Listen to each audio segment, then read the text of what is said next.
بسم اللہ الرحمن الرحیم۔ السلام علیکم۔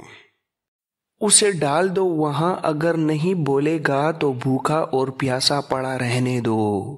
دوسرے افسر نے کہا، میرا تجربہ مختلف ہے میرے دوست، یہ نہ بھولو یہ مسلمان ہے۔ تم نے اب تک کتنے مسلمان جاسوسوں سے راز اگلوائے ہیں؟ کیا تم نہیں جانتے کہ یہ کمبخت ایک بار ڈٹ جائیں تو مر جاتے ہیں، زبان نہیں کھولتے؟ یہ شخص کہہ چکا ہے کہ ہماری ہر اذیت اپنے گناہ کی سزا سمجھ کر قبول کر لے گا۔ یہ کٹر مسلمان معلوم ہوتا ہے۔ یہ تہہ خانے میں جا کر بھی کہہ دے گا کہ وہ کچھ بھی نہیں بتائے گا۔ ہمارا مقصد اسے جان سے مارنا نہیں، یہ معلوم کرنا ہے کہ اس کے ساتھی کہاں ہیں، اور یہ معلوم کرنا ہے کہ انہیں اس حملے کا پتہ تو نہیں چل گیا جو مصر پر کرنے والے ہیں۔ دوسرے افسر نے کہا، ان کے باپ کو بھی پتہ نہیں چل سکتا۔ ہائی کمانڈ کے افسروں کے سوا کسی کو حملے کے متعلق علم ہی نہیں۔ یہ جاسوس تاجر کی بیٹی کے عشق میں الجھا ہوا تھا۔ اسے تو دنیا کی ہوش نہیں تھی۔ اسے تو یہ بھی معلوم نہیں کہ اسے ایلس نے گرفتار کرایا ہے۔ یہ ابھی تک اس کی محبت میں گرفتار ہے۔ ایک نے کہا، میں ایلس کو ہی استعمال کرنا چاہتا ہوں، اسے آج رات اسی کمرے میں رہنے دیتے ہیں۔ مجھے امید ہے کہ جو راز ہم کئی دنوں میں بھی نہیں اگلوا سکیں گے، وہ ایلس جیسی دلکش لڑکی چند منٹوں میں اگلوائے گی۔ کیا اس لڑکی پر بھروسہ کیا جا سکتا ہے؟ دوسرے نے کہا، کیا تمہیں ابھی تک شک ہے؟ تم نے شاید پوری بات نہیں سنی۔ ایلس نے واپس آ کر جو بیان دیا ہے وہ تم نے پورا نہیں سنا۔ اب چونکہ تفتیش ہم دونوں کے سپرد کی گئی ہے، اس لیے تمہارے ذہن میں ہر ایک بات واضح ہونی چاہیے۔ ایلس اس شخص کو بری طرح چاہتی تھی۔ وہ اسے ایلیمور نام کا عیسائی سمجھتی رہی۔ ایلس کا باپ اس کی شادی کمانڈر ویلسٹ میکارٹ کے ساتھ کرنا چاہتا تھا۔ وہ دراصل اپنی بیٹی رشوت کے طور پر دے رہا تھا۔ ایلس اس جاسوس کے ساتھ بھاگ گئی تھی۔ راستے میں اس نے ایلس کو بتا دیا کہ وہ ایلیمور نہیں، رحیم ہے اور وہ مسلمان ہے۔ ایلس نے اسے مذاق سمجھا، مگر رحیم نے اسے یقین دلایا کہ وہ مذاق نہیں کر رہا۔ رحیم نہیں جانتا تھا کہ ایلس کے دل میں مسلمانوں کی کتنی دہشت اور حقارت بچپن سے بیٹھی ہوئی ہے، اور رحیم کو یہ بھی معلوم نہیں تھا کہ ایلس مذہب کی پکی ہے، ہر وقت صلیب گلے میں ڈالے رکھتی ہے۔ اس نے جان لیا کہ اس مسلمان نے اس کے ساتھ دھوکہ کیا ہے، اور وہ قاہرہ جا کر نہ صرف خود اسے خراب کرے گا بلکہ دوسروں سے بھی خراب کرائے گا، اور آخر میں کسی کے ہاتھ فروخت کر دے گا۔ ہم نے اپنے بچوں کے ذہنوں میں مسلمانوں کا جو گھناؤنا تصور پیدا کر رکھا ہے وہ ایلس کے سامنے آ گیا۔ ایلس کے دل میں مذہب کی محبت پیدا ہو گئی، اور یہ محبت مسلمان کی محبت پر ایسی غالب آئی کہ اسے حقارت میں بدل دیا۔ وہ سب کچھ بھول گئی۔ وہ یہ بھی بھول گئی کہ اقرا واپس آ کر اسے بوڑھے کمانڈر کے ساتھ بیاہ دیا جائے گا۔ اسے صلیب کا یہ فرض یاد آ گیا کہ مسلمان کو ہر حال میں دشمن سمجھنا اور اسلام کے خاتمے کے لیے کام کرنا ہے۔ لڑکی چونکہ ہوشیار اور دلیر ہے، اس لیے اس نے بھاگنے کا نہایت اچھا طریقہ سوچا۔ رحیم پر ظاہر نہ ہونے دیا اور لیٹ گئی۔ رحیم اطمینان سے سو گیا تو ایلس گھوڑے پر سوار ہوئی اور ایسی خاموشی سے نکل آئی کہ رحیم کو خبر تک نہ ہوئی۔ وہ راستے سے واقف تھی۔ اقرا پہنچ گئی اور اپنے باپ کے سامنے اقبال جرم کر کے اسے رحیم کے متعلق بتایا۔ باپ نے اسی وقت کمانڈر ویلسٹ میکارٹ کو جگایا اور اسے یہ واقعہ سنایا۔ کمانڈر نے 3 سپاہی ساتھ لیے اور رحیم کے تعاقب میں گیا۔ رحیم پیدل کہاں جا سکتا تھا؟ پکڑا گیا اور اب یہ ہمارے ہاتھ میں ہے۔ رحیم کو معلوم نہیں کہ اسے ایلس نے دھوکہ دیا ہے۔ دوسرے نے کہا، نہیں، میں اب ایلس کو استعمال کرنا چاہتا ہوں۔ رحیم کو ہم نہایت اچھا کھانا کھلائیں گے۔ وہاں کے ملازموں اور دوسرے لوگوں کی زبان پر یہی موضوع تھا کہ ایک مسلمان جاسوس پکڑا گیا ہے۔ رضا بھی فرانسس کے روپ میں ان ملازموں میں شامل تھا۔ وہ بھی مسلمان کو برا بھلا کہہ رہا تھا اور دوسروں کی طرح خواہش ظاہر کر رہا تھا کہ جاسوس کو سرعام پھانسی دی جائے یا اسے گھوڑے کے پیچھے باندھ کر بھگا دیا جائے۔ رضا کو معلوم ہو چکا تھا کہ رحیم ابھی تک اسی کمرے میں ہے۔ سب حیران تھے کہ اسے قید خانے میں کیوں نہیں لے گئے، اور جب باورچی خانے کے ایک ملازم نے انہیں بتایا کہ قیدی کے لیے افسروں کا سا کھانا گیا ہے اور وہ خود کھانا دے آیا، تو سب حیرت سے ایک دوسرے کا منہ دیکھنے لگے۔ رضا باتوں باتوں میں باورچی خانے کے اس آدمی کو الگ لے گیا اور پوچھا، کیا تم مذاق کر رہے ہو کہ مسلمان جاسوس کو اتنا اچھا کھانا دیا گیا ہے جو افسر کھاتے ہیں، پھر وہ جاسوس نہیں ہوگا؟ ملازم نے کہا، بڑا خطرناک جاسوس ہے جو افسر تفتیش کر رہے ہیں۔ میں نے ان کی باتیں سنی ہیں۔ وہ ابھی تک اسے کھلا پلا کر اس سے باتیں پوچھیں گے۔ پھر وہ کسی لڑکی کی باتیں کر رہے تھے جو اس قیدی کو پھانس کر اس سے باتیں اگلوائے گی۔ رحیم کھانا کھا چکا تو اس کے کمرے میں ایلس داخل ہوئی۔ دونوں افسر چلے گئے تھے۔ انہوں نے ایلس کو بلا کر اچھی طرح سمجھا دیا تھا کہ اسے کیا کرنا ہے اور قیدی سے کیا پوچھنا ہے۔ ایلس کو دیکھ کر رحیم بہت حیران ہوا۔ اسے خواب کا دھوکہ ہوا ہوگا۔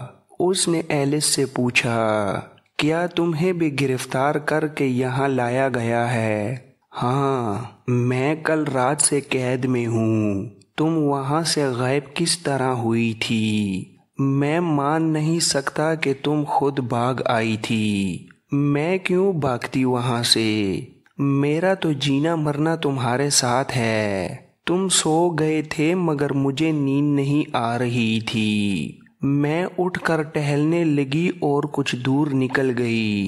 کسی نے پیچھے سے میرا منہ ہاتھ سے بند کر دیا اور اٹھا کر گھوڑے پر ڈال لیا۔ وہ 2 آدمی تھے۔ ایک نے ہمارا گھوڑا بھی لے لیا۔ میرا منہ بند تھا، اس لیے تمہیں پکار نہیں سکتی تھی، اور وہ مجھے یہاں لے آئے۔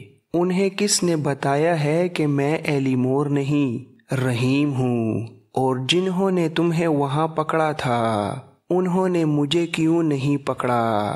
انہوں نے مجھے قتل کیوں نہیں کیا؟ میں ان سوالوں کا جواب نہیں دے سکتی۔ میں خود مجرم ہوں۔ تم جھوٹ بول رہی ہو ایلس۔ تمہیں دھمکا کر میرے متعلق پوچھا گیا ہے اور تم نے ڈر کے مارے بتا دیا ہے کہ میں کون ہوں۔ مجھے تم سے کوئی شکوہ نہیں۔ میں کبھی برداشت نہیں کر سکتا کہ تمہیں کوئی تکلیف ہو۔ اگر تمہیں میری تکلیف کا خیال ہے تو یہ لوگ تم سے جو کچھ پوچھتے ہیں وہ انہیں بتا دو۔ انہوں نے میرے ساتھ وعدہ کیا ہے کہ وہ تمہیں رہا کر دیں گے۔ رحیم نے طنزیہ لہجے میں کہا، بات پوری کرو ایلس۔ یہ بھی کہو کہ میں سب کچھ بتا دوں تو مجھے رہا کر دیں گے اور تم میرے ساتھ شادی کر لو گی۔ ایلس نے کہا، شادی بھی ہو سکتی ہے بشرطیہ کہ تم عیسائی ہو جاؤ۔ رحیم نے کہا، ایلس، کیا تم یہ امید لے کے آئی ہو کہ میں رہائی کی خاطر اپنا مذہب چھوڑ دوں گا۔ میں فوج کا معمولی سا سپاہی نہیں، جاسوس ہوں، عقل رکھتا ہوں۔ میں اس گناہ کی سزا بھگت رہا ہوں کہ عقل پر تمہاری محبت کو سوار کر لیا تھا۔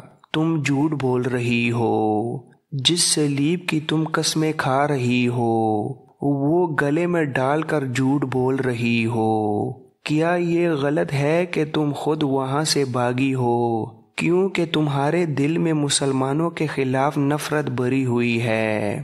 تمہیں مجھ پر اعتماد نہ رہا اور مجھے سوتا چھوڑ کر بھاگ آئی۔ یہاں آ کر تم نے اپنے بوڑھے منگیتر کو میرے پیچھے بھیج دیا۔ میرے دل میں بھی تمہاری قوم کے خلاف نفرت ہے۔ میں تمہارے قوم کو اپنا دشمن سمجھتا ہوں۔ میں نے اپنی جان تمہاری قوم کو تباہ کرنے کے لیے داؤ پر لگائی ہے، لیکن تمہاری محبت ہی رہے گی، اس پر نفرت غالب نہیں آ سکے گی۔ میں نے تمہاری خاطر اپنا فرض فراموش کیا، اپنا مستقبل تباہ کیا، مگر تم نے ناگن کی طرح ڈنگ مارا۔ وہ ایسے انداز سے بول رہا تھا کہ ایلس کی زبان بند ہو گئی۔ اس کے دل میں رحیم کی محبت موجود تھی۔ رحیم نے جب اس کی آنکھوں میں آنکھیں ڈال کر دھیمے اور پر اثر انداز میں باتیں کیں تو یہ جوان لڑکی اپنے سینے سے اٹھتے ہوئے جذبات کے بگولے کی لپیٹ میں آ گئی۔ پہلے تو اس کے آنسو پھوٹے، پھر اس نے بے تابی سے رحیم کے دونوں ہاتھ تھام لیے اور روتے ہوئے کہا، مجھے تم سے نفرت نہیں، تم اپنا فرض بھول گئے تھے، میں نہ بھول سکی، میں مجرم ہوں، میں نے تمہیں پکڑوایا ہے، اس جرم کی سزا مجھے سخت ملے گی۔ مجھے چند دنوں میں اس بوڑھے کمانڈر کی بیوی بنا دیا جائے گا جو وحشی ہے اور شراب پی کر درندہ بن جاتا ہے۔ مجھے کچھ نہ بتاؤ ایلیمور، میں ایلیمور نہیں ہوں، میں رحیم ہوں۔ تفتیش کرنے والے دونوں افسر کہیں اور بیٹھے شراب پی رہے تھے۔ وہ مطمئن تھے کہ یہ خوبصورت لڑکی رحیم کو موم کر لے گی اور صبح سے پہلے ہمارا کام پورا کر دے گی۔ وہاں صرف ایک پہرہ دار تھا جو برآمدے میں بیٹھ گیا تھا۔ کمرے کے پچھواڑے اندھیرا تھا اور اس اندھیرے میں ایک سایہ اتنی آہستہ آہستہ آگے کو سرک رہا تھا جیسے ہوا کا جھونکا رک رک کر آگے بڑھ رہا ہو۔ ادھر عمران گرجے سے ملحقہ اپنے کمرے میں جاگ رہا تھا۔ ذرا سی آہٹ سنائی دیتی تھی تو وہ اٹھ کر دروازے میں آ جاتا تھا۔ اسے ہر آہٹ رضا کی آہٹ لگتی تھی۔ اس نے کمال ہوشیاری سے 3 گھوڑے منتخب کر لیے تھے جو 8 گھوڑوں کے ساتھ بندھے تھے۔ اس کی زینیں بھی چوری چھپے الگ کر لی تھیں۔ اسے امید تھی کہ رضا اور رحیم آ جائیں گے، مگر جوں جوں رات گزرتی جا رہی تھی امید بھی تاریک ہوتی جا رہی تھی۔ یہ حقیقت نکھرتی آ رہی تھی کہ اس نے رضا کو یہ اجازت دے کر کہ رحیم کو آزاد کرائے سخت غلطی کی تھی، کیونکہ یہ ناممکن تھا۔ وہ اب سوچ رہا تھا کہ ایک گھوڑا کھولے اور نکل جائے، مگر اسے رضا کا خیال آ جاتا تھا۔ رضا نے اسے کہا تھا کہ وہ رات کو آئے گا، ضرور خواہ اکیلا ہو۔ اس وقت رضا موت کے منہ میں جا چکا تھا۔ وہ ایک سیاہ سایہ بن کر اس کمرے کے ایک دریچے کے پاس پہنچ گیا جس میں رحیم بند تھا۔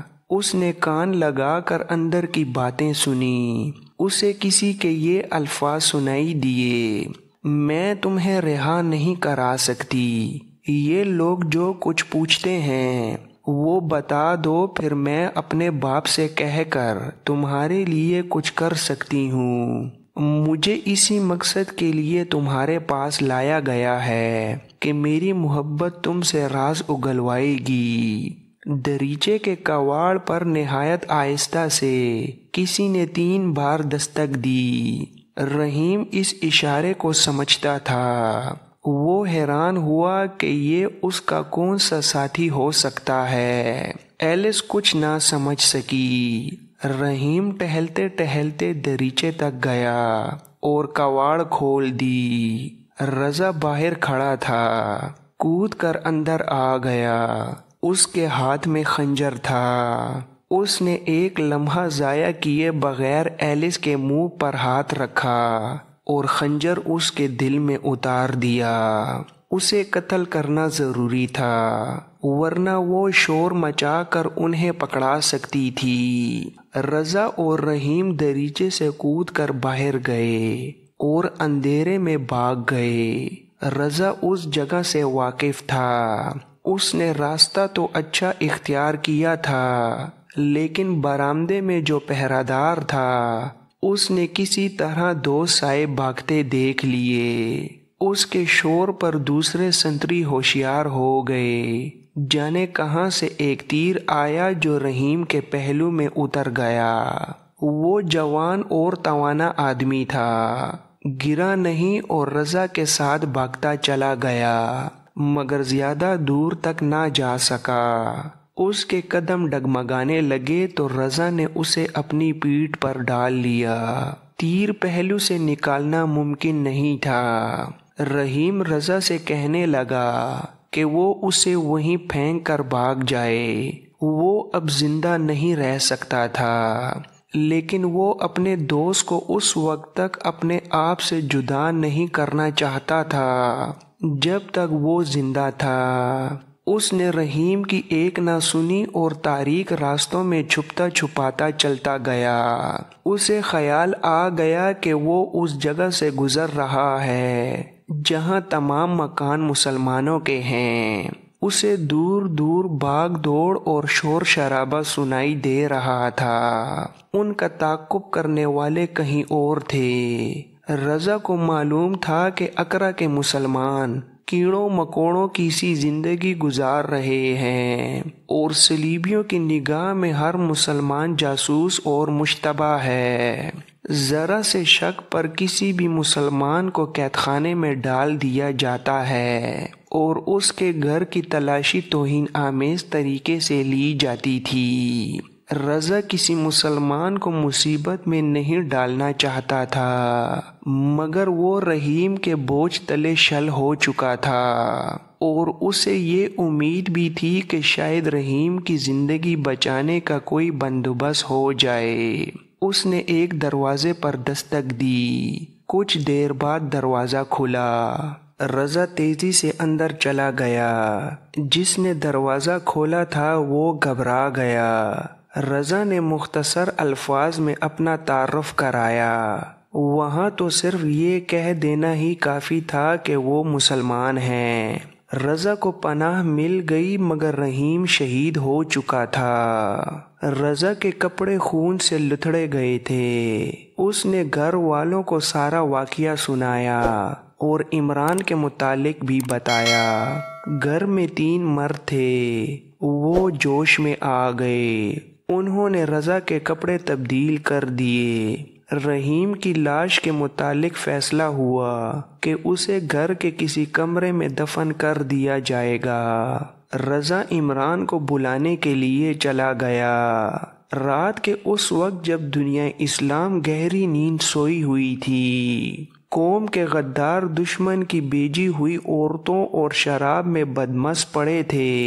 ان سے بہت دور ایک مسلمان اسلام کی ناموس پر اپنی جان پر کھیل گیا تھا اور 2 جان کی بازی لگا کر اس راز کے ساتھ اقرا سے نکل کر قاہرہ پہنچنے کی کوشش کر رہے تھے، جس پر مصر کی عزت اور اسلام کی آبرو کا دارومدار تھا۔ اس راز کو وہ خدا کی امانت سمجھتے تھے۔ وہاں انہیں دیکھنے والا کوئی نہ تھا کہ وہ اپنا فرض ادا کرتے ہیں یا عیش کر رہے ہیں۔ لیکن انہیں یہ احساس تھا کہ انہیں اللہ دیکھ رہا ہے اور وہ اللہ کے حکم کی تعمیل کر رہے ہیں۔ عمران کا سر اس تذبذب اور اضطراب میں دکھنے لگا کہ رحیم آ جائے گا یا نہیں، رضا آ جائے گا یا نہیں، قاہرہ تک یہ خبر پہنچا سکے گا یا نہیں کہ مصر پر حملے کے لیے بحیرہ روم میں صلیبیوں کا بہت بڑا بیڑا آ رہا ہے۔ عمران اس لیے بھی قاہرہ یا کم از کم کرک جلدی پہنچنا چاہتا تھا کہ نور الدین زنگی یا سلطان ایوبی یا دونوں کسی اور طرف حملے یا پیش قدمی کی اسکیم نہ بنا لیں۔ ایسی صورت میں انہیں روکنا تھا۔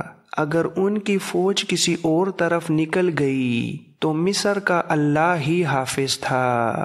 عمران کو ان سوچوں نے اس قدر پریشان کیا کہ اس نے دروازہ اندر سے بند کر کے نفل پڑھنا شروع کر دیے۔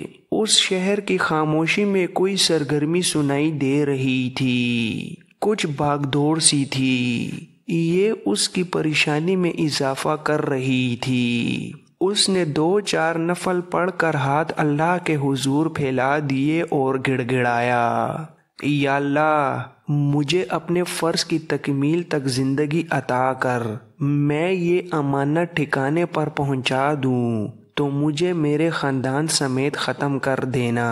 اس کے دروازے پر ویسے ہی دستک ہوئی جیسی رحیم کے دریچے پر ہوئی تھی۔ عمران نے دروازہ کھولا، رضا کھڑا تھا۔ اسے اندر بلا کر عمران نے دروازہ بند کر دیا۔ رضا ہانپ رہا تھا۔ اس نے عمران کو بتایا کہ اس پر کیا گزری ہے اور رحیم شہید ہو چکا ہے۔